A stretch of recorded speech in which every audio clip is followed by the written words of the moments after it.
നമസ്കാരം, മലയാളി വാർത്തയിലേക്ക് സ്വാഗതം. സംഭവബഹുലമായ നാടകീയത നിറഞ്ഞ ഒരുപാട് സംഭവ വികാസങ്ങൾക്ക് ശേഷം മുഖ്യമന്ത്രി പിണറായി വിജയൻ ഇന്ന് മാധ്യമങ്ങളെ കാണുന്നു. ഇന്നത്തെ സംഭവ വികാസങ്ങൾ നമുക്കറിയാവുന്നതാണ്. വലിയ രീതിയിലുള്ള ഒരു പ്രതിഷേധമാണ് ഇപ്പോൾ ഗവർണർ SFIക്കെതിരെ നടത്തിയത്. അദ്ദേഹം നടു റോഡിൽ ഇറങ്ങി കസേരയിട്ട് ഇരിക്കുകയും വലിയ രീതിയിലുള്ള പ്രതിഷേധം, മുഖ്യമന്ത്രിക്കെതിരെ ഒരുപാട് വിമർശനം ഒക്കെ അദ്ദേഹം ഉന്നയിച്ചു. ഏറ്റവും ഒടുവിൽ അദ്ദേഹത്തിന് കേന്ദ്ര സുരക്ഷ ഏർപ്പെടുത്താം എന്ന തീരുമാനത്തിൽ വരെ കേന്ദ്രം എത്തിയിരിക്കുന്ന തരത്തിലേക്ക് കാര്യങ്ങൾ നീങ്ങിയിരിക്കുകയാണ്. ഈ ഒരു സാഹചര്യത്തിൽ മുഖ്യമന്ത്രി വാർത്താ സമ്മേളനം വിളിച്ചിരിക്കുകയാണ്. ഇന്ന് 6 മണിക്ക് അദ്ദേഹം മാധ്യമങ്ങളെ കാണും. എന്താണ് മുഖ്യമന്ത്രി പറയാൻ പോകുന്നത് ഈ ഒരു വിഷയവുമായി ബന്ധപ്പെട്ടെന്നാണ് എല്ലാവരും ആകാംക്ഷയോടെ ഉറ്റു നോക്കുന്നത്. തീർച്ചയായിട്ടും മുഖ്യമന്ത്രിക്കെതിരെ ഒരുപാട് വിമർശനം ഗവർണർ ഉന്നയിക്കുകയുണ്ടായി. മുഖ്യമന്ത്രിയാണ് ഇങ്ങനെ പോകുന്നതെങ്കിൽ ഇത്രയും സുരക്ഷ മാത്രമേ പോലീസ് നൽകുകയുള്ളൂ എന്നതടക്കമുള്ള ചോദ്യങ്ങൾ ഗവർണർ ഉന്നയിച്ചിട്ടുണ്ട്. ഈ ചോദ്യങ്ങൾക്കെല്ലാം മുഖ്യമന്ത്രി മറുപടി നൽകും എന്നാണ് വിചാരിക്കുന്നത്. എന്തായാലും 6 മണിക്ക് അദ്ദേഹം മാധ്യമങ്ങളെ കാണും. എന്താണ് മുഖ്യമന്ത്രി ഗവർണറുടെ ഇന്നത്തെ പെർഫോമൻസുമായി ബന്ധപ്പെട്ട് അദ്ദേഹം മറുപടി പറയാൻ പോകുന്നത്, പ്രതികരിക്കാൻ പോകുന്നത്? നേരത്തെ ഈ ഒരു വിഷയവുമായി ബന്ധപ്പെട്ട് അദ്ദേഹത്തിന്റെ പ്രതികരണം ആരാഞ്ഞപ്പോൾ ഒരു ചിരി മാത്രമാണ് മുഖ്യമന്ത്രി നൽകിയത്. തീർച്ചയായിട്ടും മറുപടിയുമായി അദ്ദേഹം 6 മണിക്ക് എത്തുകയാണ്. അതേസമയം SFI പ്രവർത്തകർ പ്രതിഷേധം കൊല്ലം നിലമേൽ മാത്രം നിർത്തിയില്ല. തൈക്കാട് ഗസ്റ്റ് ഹൗസിന് സമീപവും വിവരാവകാശ കമ്മീഷൻ സംഘടിപ്പിക്കുന്ന സെമിനാറിൽ പങ്കെടുക്കാൻ ഗവർണർ എത്തിയപ്പോൾ അതിനു മുന്നേ SFI പ്രവർത്തകർ വലിയ രീതിയിലുള്ള സമരവുമായി അവിടെ രംഗത്ത് വന്നു. സംഭാരവുമായി സംഘടിച്ചെത്തുകയായിരുന്നു SFI പ്രവർത്തകർ. നിലമേലിൽ റോഡിലിരുന്ന് ക്ഷീണിച്ച ഗവർണർക്ക് ക്ഷീണമകറ്റാനെന്ന പേരിലാണ് സംഭാര പ്രതിഷേധത്തിന് പ്രവർത്തകരെത്തിയത്. ഇവരെ സ്ഥലത്ത് നിന്ന് പോലീസ് മാറ്റി. 2 SFI പ്രവർത്തകരെയാണ് പോലീസ് കസ്റ്റഡിയിലെടുത്തത്. അതേസമയം ഗവർണർക്കെതിരായ പ്രതിഷേധം തുടരുമെന്നും അണുവിട പിന്നോട്ടില്ലെന്നും PM ആർഷോ പറയുകയുണ്ടായി. SFI നേതാവ് PM ആർഷോ പറയുകയുണ്ടായി. പോലീസ് സംഭാരം മാറ്റിയത് അവരുടെ ജോലിയാണെന്നും PM ആർഷോ പറഞ്ഞു. സെമിനാറിൽ പങ്കെടുക്കാൻ എത്തുമെന്ന് ഗവർണർ നേരത്തെ തന്നെ വ്യക്തമാക്കിയ കാര്യമാണ്. പ്രതിഷേധത്തിൽ നിന്ന് പിന്നോട്ട് പോകില്ല എന്ന് SFI സംസ്ഥാന സെക്രട്ടറി PM ആർഷോ നിലപാട് വ്യക്തമാക്കിയിരിക്കുകയാണ്. ഈ ഒരു സാഹചര്യത്തിലായിരുന്നു തൈക്കാട് നടന്ന പരിപാടിയിലും പ്രതിഷേധവുമായി SFI രംഗത്ത് വന്നത്.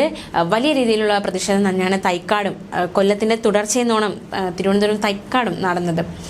പോലീസൊക്കെ വലിയ രീതിയിലുള്ള സുരക്ഷയുമായി വന്നിരുന്നു. അതേസമയം ഗവർണർക്കെതിരെ നടത്തിയ കരിങ്കുടി പ്രതിഷേധത്തിന്റെ കൂടുതൽ ദൃശ്യങ്ങൾ പുറത്തു വന്നിരിക്കുകയാണ്. ഗവർണറുടെ കാറിൽ SFI പ്രവർത്തകർ ഇടിക്കുന്ന ദൃശ്യങ്ങളൊന്നും ഇപ്പോൾ പുറത്തു വന്നിട്ടില്ല. SFI പ്രതിഷേധക്കാരെ കണ്ട് കാറിൽ നിന്നിറങ്ങിയ ഗവർണർ അവരുടെ അടുത്തേക്ക് നീങ്ങുന്നതും പ്രവർത്തകരെ പോലീസ് തടയുന്നതുമാണ് ദൃശ്യങ്ങളിലുള്ളത്. SFI പ്രവർത്തകർ തന്റെ കാറിൽ ഇടിച്ചു എന്നാണ് ഗവർണർ ആരോപിച്ചത്. പക്ഷെ അത്തരത്തിലുള്ള ദൃശ്യങ്ങളൊന്നും പുറത്തു വന്നിട്ടില്ല.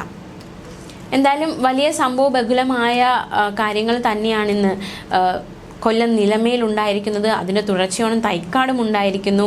ഗവർണർ കട്ടക്കലിപ്പിൽ തന്നെയാണ്. SFIയും അതേപോലെ തന്നെ കട്ടയ്ക്ക് തന്നെ സമരവുമായി മുന്നിട്ട് നിൽക്കുന്നുണ്ട്. ചാൻസലറായ ഗവർണർക്കെതിരെയാണ് SFI ഇത്തരത്തിൽ പ്രതിഷേധം നടത്തിക്കൊണ്ടിരിക്കുന്നത്. അതിനെതിരെ വലിയ രീതിയിലുള്ള പ്രതിരോധം തീർത്ത് ഗവർണറും രംഗത്ത് നിൽപ്പുണ്ട്.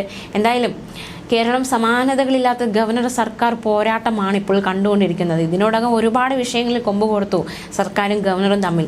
അതിനെല്ലാം അപ്പുറത്ത് നിൽക്കുന്ന പ്രതിഷേധ കാഴ്ചകളാണ് ഇപ്പോൾ നമ്മൾ കേരളം കണ്ടുകൊണ്ടിരിക്കുന്നത്. ഇരുവർക്കും ഇടയിലുള്ള ആ വലിയ പ്രശ്നം ഇങ്ങനെ ഓരോ ദിവസം പോകുന്തോറും വലിയ രീതിയിൽ അത് മൂർച്ഛിച്ചുകൊണ്ടിരിക്കുകയാണെന്ന് തന്നെ മനസ്സിലാക്കാൻ സാധിക്കും. കഴിഞ്ഞ ദിവസം ഗവർണർ റിപ്പബ്ലിക് ദിനാഘോഷത്തോടനുബന്ധിച്ച് അറ്റ് ഹോം വിരുന്ന് സംഘടിപ്പിച്ചിരുന്നു. ഈ വിരുന്നിൽ പോലും മുഖ്യമന്ത്രിയെ ക്ഷണിച്ചിരുന്നു. പക്ഷേ അദ്ദേഹം ആ വിരുന്ന് ബഹിഷ്കരിക്കുകയുണ്ടായി.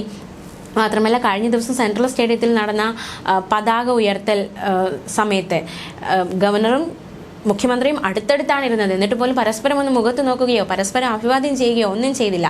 ഒന്ന് മിണ്ടുകയോ ഒന്നും ചെയ്തിട്ടില്ല. മാത്രമല്ല നയപ്രഖ്യാപന പ്രസംഗത്തിന് വന്നപ്പോഴും നമ്മൾ കണ്ട കാഴ്ച അത് തന്നെയാണ്. ഇരുവർക്കും ഇടയിൽ ഇരുവരുടെയും ബോഡി ലാംഗ്വേജിൽ ആ ഒരു പ്രതിഷേധം എന്തുമാത്രം അമർഷമുണ്ട് എന്നതൊക്കെ നമ്മൾ കണ്ട കാഴ്ചയാണ്.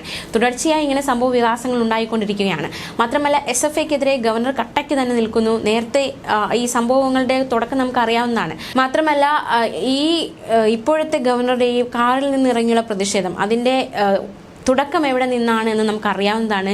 വിമാനത്താവളത്തിലേക്കുള്ള അദ്ദേഹത്തിൻ്റെ യാത്രയ്ക്ക് SFI കരിങ്കൊടിയുമായി വരികയും അദ്ദേഹത്തെ കരിങ്കൊടി കാണിക്കുകയും ചെയ്തപ്പോൾ കാറിൽ നിന്ന് ഇറങ്ങുകയും ബ്ലഡി ക്രിമിനൽസ് എന്ന SFI പ്രവർത്തകരെ വിളിക്കുകയും അവർക്കെതിരെ വലിയ രീതിയിലുള്ള ഒരു പ്രതിഷേധമായിരുന്നു ഗവർണർ അന്ന് നടത്തിയത്. ഇതിൻ്റെ തുടർച്ചയായ എന്നോണമാണ് ഇന്നത്തെ സംഭവം ഉണ്ടായിരിക്കുന്നത്. SFI തനിക്കെതിരെ കരിങ്കൊടി കാണിച്ചാൽ തീർച്ചയായിട്ടും താൻ കാറിൽ നിന്ന് ഇറങ്ങി പ്രതിഷേധിക്കുമെന്ന നിലപാട് അദ്ദേഹം നേരത്തെ തന്നെ വ്യക്തമാക്കിയതാണ്. ആ നിലപാട് അദ്ദേഹം പ്രാവർത്തികമാക്കിക്കൊണ്ടിരിക്കുകയാണ്. തീർച്ചയായിട്ടും SFI ഗവർണറും SFI സർക്കാരും തമ്മിലുള്ള സമാനതകളില്ലാത്ത പോരാട്ടം, യുദ്ധമാണ് കേരള ജനത കണ്ടുകൊണ്ടിരിക്കുന്നത്. ന്യൂസ് ഡെസ്ക് മലയാളി വാർത്ത.